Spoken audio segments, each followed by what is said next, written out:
सोचो, अगर मैं तुमसे पूछूं, आईएमएफ का नाम सुनते ही तुम्हारे दिमाग में क्या आता है?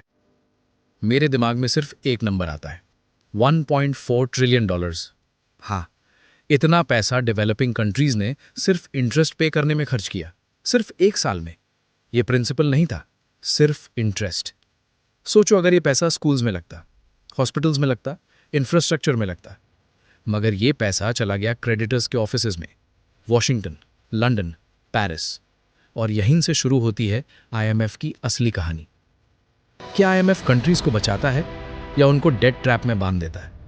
आज हम इस सिस्टम को डिटेल में समझेंगे। लोन लेना गलत नहीं होता। हर कंट्री कभी ना कभी बोरो करती है, मगर प्रॉब्लम तब शुरू होती है जब सिस्टम अनफेयर हो जाता है। ग्लोबल साउथ को जितनी एड मिलती है उससे 14 गुना ज्यादा पैसा बाहर चला जाता है। Cheap exports, overpriced imports, foreign companies के प्रॉफिट्स। लास्ट 60 इयर्स में 62 ट्रिलियन डॉलर्स डेवलपिंग कंट्रीज से निकलकर रिच नेशंस में चला गया।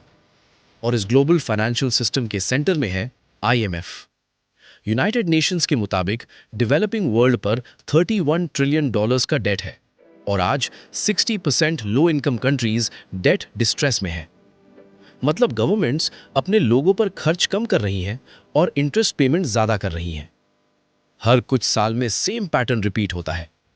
कंट्री कैश खत्म, आईएमएफ एंट्री करता है, लोन देता है और साथ में कंडीशंस भी देता है। इस साइकिल को कहते हैं डेट डिपेंडेंसी। आईएमएफ में लगभग 190 मेंबर कंट्रीज हैं, मगर पावर इक्वल नहीं है। यूनाइटेड स्टेट्स के पास वीटो पावर है। ग्लोबल नॉर्थ के पास ग्लोबल साउथ से 9 गुना ज्यादा वोटिंग पावर है। ऑफिशियली ये ग्लोबल इंस्टीट्यूशन है, रियलिटी में ये रिच इकोनॉमीज का बोर्ड रूम है। इसलिए कई एक्सपर्ट्स इसे मॉडर्न कोलोनियलिज्म बोलते हैं। पहले कंट्रोल आर्मीज से होता था, आज कंट्रोल डेट और इकोनॉमिक पॉलिसी से। 1944 के बाद आईएमएफ का रोल धीरे धीरे बढ़ने लगा। शुरू में गोल सिंपल था, कंट्रीज को टेम्पररी हेल्प देना, उनकी करेंसी स्टेबल करना।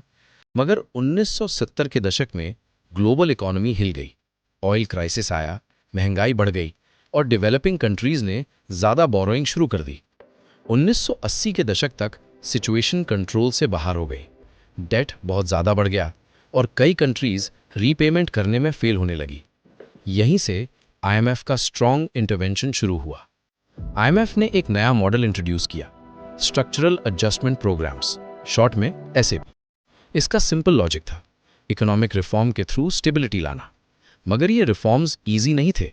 कंट्रीज को बोला गया, अपनी करेंसी की वैल्यू कम करो, गवर्नमेंट खर्च कम करो, सब्सिडीज हटाओ, सरकारी कंपनीज प्राइवेटाइज करो, मार्केट फॉरेन इन्वेस्टर्स के लिए ओपन करो।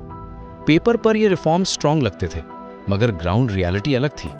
लोकल फैक्ट्रीज बंद होने लगी, जॉब्स कम होने लगी, महंगाई बढ़ने लगी। ग्रोथ नंबर्स कभी इंप्रूव हुए, मगर गरीबी भी बढ़ी, इनइक्वालिटी भी बढ़ी और कई कंट्रीज आईएमएफ के कंट्रोल में आती चली गईं। आईएमएफ लोन एक बार में नहीं मिलता, वो हमेशा पार्ट्स में मिलता है। हर पार्ट तब मिलता है जब कंट्री कंडीशंस फॉलो करे। अगर एक कंडीशन फेल हो गई तो नेक्स्ट पेमेंट रुक जाता है। इसका मतलब होता है इकोनॉमिक कोलैप्स का रिस्क। इसलिए गवर्नमेंट्स मजबूर होती हैं हर कंडीशन एक्सेप्ट करने के लिए। पब्लिक स्पेंडिंग कम होती है, हेल्थ बजट कम होता है, एजुकेशन बजट भी कम होता है।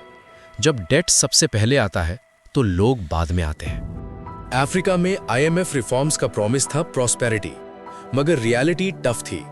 1979 से 1992 तक जीडीपी ग्रोथ ऑलमोस्ट जीरो रही। फैक्ट्रीज बंद हो गईं, इन्वेस्टमेंट गिर गया, एक्सपोर्ट शेयर कम हो गया। हर साल बिलियंस डॉलर अफ्रीका से बाहर चला जाता है। ये पैसा डेवलपमेंट में लग सकता था, मगर बाहर चला जाता है। ऑस्टेरिटी पॉलिसीज बुक्स बैलेंस करती हैं, मगर इकोनॉमी को वीक बना देती हैं और लोग स्ट्रगल करते रहते हैं।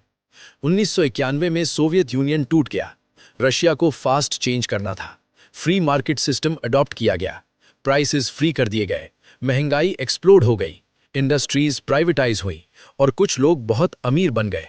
उन्हें बोला गया ओलिगार्क्स। मगर आम लोगों की सेविंग्स खत्म हो गई, गरीबी बढ़ गई, लाइफ एक्सपेक्टेंसी भी गिर गई। फ्री मार्केट बना, मगर सोसाइटी कोलैप्स भी हुई। 1990 के दशक में अर्जेंटीना ने आईएमएफ रिफॉर्म्स फॉलो किए। प्राइवेटाइजेशन हुआ, फॉरेन इन्वेस्टमेंट आया, शॉर्ट टर्म बूम दिखा, फिर 2001 में कोलैप्स हो गया, बैंक्स फ्रीज हो गए, करेंसी क्रैश हो गई, मिलियंस लोग गरीबी में चले गए। Same formula, different country, same result. IMF को ग्लोबल सेफ्टी नेट बोला जाता है, मगर हिस्ट्री मिक्स्ड पिक्चर दिखाती है। कहीं जगह स्टेबिलिटी मिली, कहीं जगह स्ट्रगल भी बढ़ा। आईएमएफ सिर्फ नंबर्स बैलेंस नहीं करता, वो एक ग्लोबल सिस्टम का पार्ट है जहां पावरफुल कंट्रीज का इन्फ्लुएंस स्ट्रांग है। अब सवाल सिंपल है, क्या आईएमएफ सच में इकोनॉमीज को बचाता है या सिर्फ सिस्टम को स्टेबल रखता है? डिसीजन तुम्हारा है। अगर तुम यहां तक देखे हो, कमेंट में अर्थ इमोजी ड्रॉप करो। और अगर तुम्हें ऐसे डीप डॉक्यूमेंट्री वीडियोस पसंद है, चैनल सब्सक्राइब करो। मैं तुमसे नेक्स्ट वीडियो में मिलूंगा।